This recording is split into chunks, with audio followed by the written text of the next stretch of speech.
예레미야 선지자 당시에 이스라엘 백성들의 상황은 매우 깊은 구덩이에 빠진 사람과 같았습니다. 그들은 절대로 빠져나올 수 없는 깊은 고난 속에서 절망하고 있었습니다. 그리고 그 가운데서 그들을 구원해 줄 사람이 없었습니다. 그럴 수밖에 없었던 이유는 이 고난을 주신 분이 여호와 하나님이시기 때문입니다. 우리가 자신의 죄 때문에 하나님으로부터 고난을 당하게 되면 다시 회복할 것을 희망하는 것, 이것은 불가능한 일일까요? 지금 당하고 있는 이 징계로, 이 징벌 때문에 그대로 끝나게 되는 것일까요? 예레미야가 3장에서 예레미야는 이스라엘 백성들이 자신들의 죄 때문에 하나님이 내리신 고난을 당하고 있는 것이다 라고 말을 하고 있습니다. 하지만 예레미야는 그것으로 끝이 아니다라고 말합니다. 그리고 계속해서 하나님의 인자와 긍휼을 상기시키고 하나님께로부터 희망과 소망을 엿보려고 합니다. 예레미야의 이러한 모습은 전혀 희망이 없고 쓸데없는 그런 행동이 아닙니다. 왜냐하면 그가 그렇게 하나님으로부터 인자와 긍휼을 하나님부터 소망을 받으려고 하는 것은 하나님의 진노 때문이 아니라 하나님의 인자와 긍휼하심에 기대고 있기 때문입니다. 잘못을 해서 부모에게 혼나는 아이가 부모의 품으로 파고들고 용서를 구하는 것은 자신을 사랑하는 부모이기 때문입니다. 물론 자신의 잘못 때문에 매를 맞기도 하고 또 그것 때문에 아프죠. 하지만 자신을 때리는 부모님은 근본적으로 자신을 사랑하는 부모이기 때문입니다. 우리가 혹 죄로 인하여서 하나님께서 주시는 징계를 받을 때가 있다라 할지라도, 그리고 그것 때문에 살아갈 소망이 없어져 버린 것 같은 그런 상황이 된다고 해도 우리는 그대로 주저앉아 있지 말아야 합니다. 우리는 계속해서 하나님께 나가서 기도해야 합니다.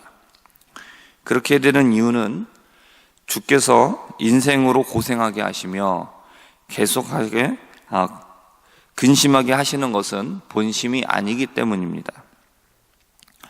하나님으로부터 오는 징계 또한 하나님이 우리를 사랑하시기 때문에 주시는 사랑의 표현인 것을 우리가 기억한다면 우리는 징계 중에서도 하나님 앞에 나갈 수 있는 겁니다. 오늘 말씀에서도 예레미야는 자신이 심히 깊은 구덩이에서 주의 이름을 불렀다라고 말하면서 주님께서 이미 나의 음성을 들으셨다라고 말합니다. 그러니 이제 나의 탄식과 부르짖음에 주의 귀를 가리지 말아달라고 호소합니다. 하나님께서 우리의 기도에 대해서 귀를 막으시고 또 우리를 향하여 등을 돌리시고 듣지 않으시는 상황이라 할지라도 우리는 포기하지 말아야 합니다. 우리가 그 가운데서 주저앉아 있으면 안 됩니다. 하나님은 등을 돌리고 듣지 않으시는 것 같아도 다 듣고 계십니다. 속으로 언제 용서해 주어야 할까? 언제 화를 풀어야 할까? 이것을 생각하고 계십니다. 예레미야는 그것을 알기 때문에 하나님께 매달리는 겁니다. 마음속 있는 원통함을 풀어주셨고 또 생명을 구원해 주신 하나님께서 지금 대적들 때문에 당하고 있는 원통함도 풀어주실 것이다 라고 확신하는 겁니다. 우리가 비록 우리의 죄로 인하여 징계를 당할지라도 하나님의 백성을 조롱하고 비방하면 그것은 하나님의 자녀들을 건드리는 것이죠. 혼을 내도 부모가 혼을 내는 겁니다.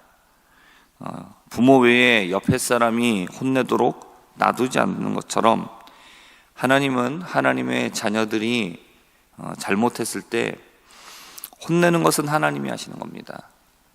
왜냐하면 부모이기 때문에 그렇습니다. 하나님 외에 다른 누가 하나님의 자녀들을 조롱한다라면 하나님은 그것을 결코 가만 놔두지 않으시죠. 우리가 잊지 말아야 될 것은 무엇입니까? 우리가 징계를 받을 때에도 우리는 하나님의 자녀라는 사실입니다. 자녀이기 때문에 하나님으로부터 우리는 좋은 것을 받을 수 있습니다. 그리고 잘못했을 때는 징계를 받을 수 있다는 것입니다. 죄가 너무 커서 너무 큰 징계를 받으면 모든 것이 끝났다라는 생각을 할 수도 있습니다. 하지만 그때에도 하나님께 회개하고 나가면 소망이 있다는 사실을 잊지 말아야 합니다. 욥기 5장 18절에서 이렇게 말합니다. 하나님은 아프게 하시다가 싸매시며 상하게 하시다가 그의 손으로 고치시는 분이다라고 말하고 있습니다. 하나님으로부터 죄 때문에 징계를 받을 때가 있죠. 그러면 하나님은 그대로 놔두시냐? 하나님은 싸매시는 분이라는 겁니다. 그리고 상하게 하시다가 그의 손으로 고치시는 분입니다. 징계를 주시는 분도 하나님이시고 그리고 그것에서 회복시키시는 분도 하나님이십니다. 예레미야 29장 11절의 말씀에 말합니다. 여호와의 말씀이니라 너희를 향한 나의 생각을 내가 아나니 평안이요 재앙이 아니니라 너희에게 미래와 희망을 주는 것이다 라고 말씀하고 있습니다. 예레미야의 말씀을 우리가 잘 알고 있는 것처럼 징계 중에 주신 하나님의 말씀입니다.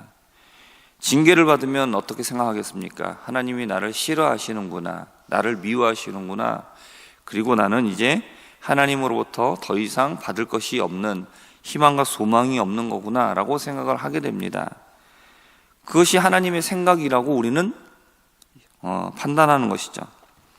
그러나 하나님은 분명하게 말씀하고 있습니다. 너희를 향한 나의 생각은 너희들이 아는 것과 다르다라는 것이죠. 나의 생각은 내가 안다라는 겁니다. 그것은 평안입니다. 우리 미래에 희망을 주는 것이 하나님의 뜻이라는 것입니다. 하나님은 우리에게 장래를 말씀하십니다. 우리에게 희망을 말씀하십니다. 이 말씀을 주셨을 때가 징계 중이라는 것을 우리는 기억해야 됩니다. 지금 큰 어려움 가운데 있다 할지라도 하나님을 향하여 기도하고 하나님을 바라보는 것을 포기하지 말아야 될 이유가 바로 여기에 있는 겁니다. 우리의 생각이 있는 것이 아니라 우리를 향한 하나님의 생각이 장래고 희망이기 때문입니다. 우리가 하나님께 참으로 회개하면 하나님은 모든 것에서 건지시고 회복시켜 주시는 분이십니다. 하나님께서 우리를 사랑하고 계심을 기억하시기를 바랍니다. 그리고 하나님의 품 안으로 더 들어가시고 오직 하나님을 의지할 수 있는 우리 모두가 될 수 있기를 주님의 이름으로 축복합니다. 기도하겠습니다. 하나님, 우리를 향한 하나님의 생각은 우리가 아는 것과 다르고 하나님의 생각은 하나님이 아신다고 말씀하십니다.